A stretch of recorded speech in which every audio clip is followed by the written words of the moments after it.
there's a new sports car on the block. It's called the Itali RSX. And it's the maddest thing Grotti has ever made.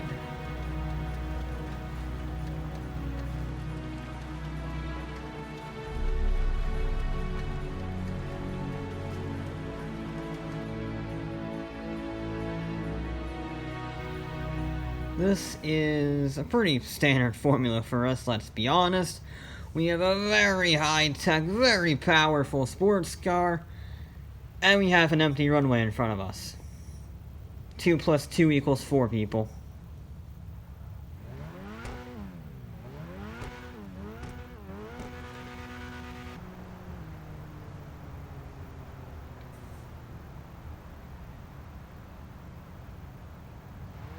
And we are away. That is quick. This is snow, so we're not going to have the greatest traction or the greatest top speed, but it is flying.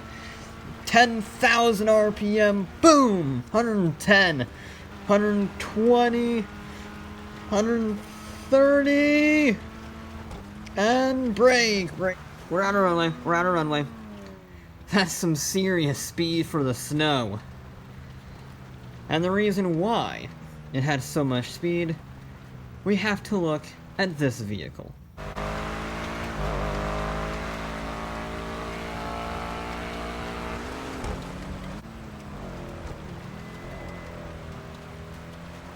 This is a Schlagen GT, very powerful, very slidey in the dry, and on the snow, I'm on ice, and the reason why I am on ice is quite simple. This oversteering monster is rear-wheel drive, whereas the Itali RSX is four-wheel drive. And with all four wheels being driven, I have an enormous amount of grip on the snow. In fact, too much grip, because the all-wheel drive does two things. One, it gives me obscene traction on the snow, which means I can chuck it about. And two, it leads to, understeer. Yep, that's the word I'm looking for, traumatizing understeer. You see, the all-wheel drive adds a lot of weight. It also means that the front wheels drag itself wide on top of the weight dragging it out wide. Which means it doesn't turn. Unless, of course, you slide it about. Then it turns just fine. Granted, it's slower that way. But it is more fun, and it allows you to actually have some vague form of turning, because there's nothing, and kick the tail out. Yep, there we go. It's a very difficult driving style to get used to, I'm not gonna lie. It takes quite a bit of work to actually get comfortable with this car, just because you expect a sports car and it turns in like your yacht. There we go.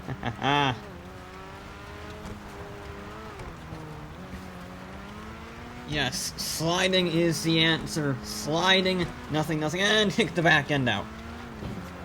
Lovely stuff. But let's be honest, I don't like this car. I don't like the way it looks, and I don't like the way it drives. The interior looks like it comes from the 1990s a C. And all for a price of $3.5 million. However, it is supposed to be a showboaty sports car designed for the streets of upper-class Los Santos. But there's another high-class, ultra-expensive vehicle for the ultra-rich. And it's a boat. This is the Longfin, the world's fastest boat. With a top speed of over 120 miles an hour, it is the ultimate boat in the world. And the most expensive, too, costing over $2 million. This is for Vespucci Beach. So what I'm going to do is I'm going to race it from here to a diner way up north. I'm in the car. The boat has to go there via the water, obviously. And just like that, the race was off. Slowly. Very slowly. You see, the boat was limited to 5 nautical miles an hour, 5 knots, on the water for safety reasons in the dock. While I went the wrong way. Yes, I know, it's a bit strange going south when I'm supposed to be going north. However, there's a very good reason I'm going south. The freeway is right over here, which will allow me to maximize power and put my foot down. There we go. Nice empty freeway ahead of me. No traffic and massive amounts of power. Got some air there.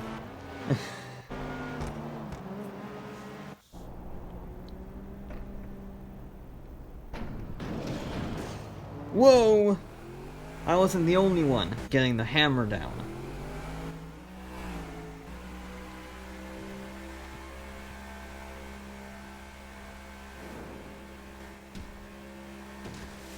Finally free of the speed limits of the docks, he was in the open ocean, foot to the floor, with a bit of a problem.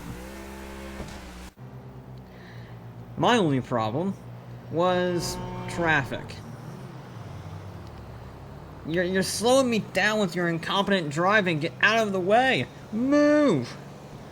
Of course, even with my minor inconveniences, progress was good. And good sounding.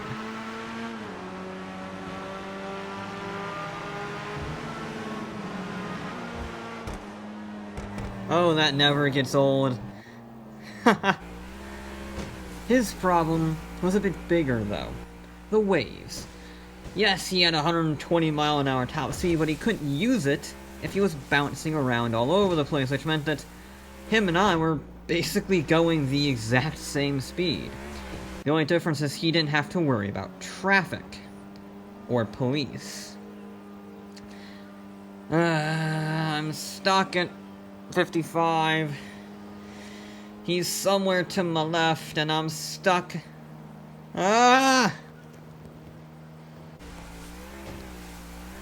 His problems were getting worse and worse as the waves got bigger and bigger, meaning, well, he was actually going slower than me in some cases. So he decided to change tactics and go from off the coast to basically on the coast. This meant that the waves were much smaller, and he could get back up on the plane, allowing him to go faster and getting to the destination, annoyingly, way ahead of me. But don't think that's the end, no, because, well, yes, he did pass the destination. There's no dock, so he had to go another mile down the shoreline to get to his dock where he could park his boat up. And even once he got there, he couldn't take a car. Means he couldn't drive a car. So he took a taxi, which meant that I, somehow, was still in the running.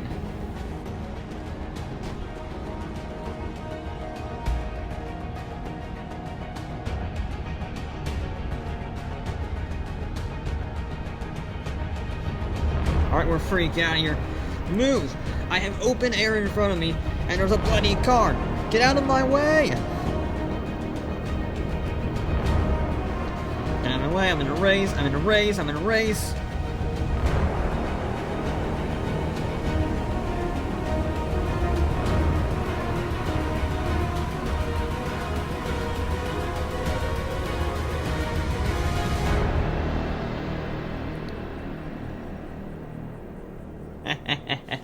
Loser! The car is victorious once again.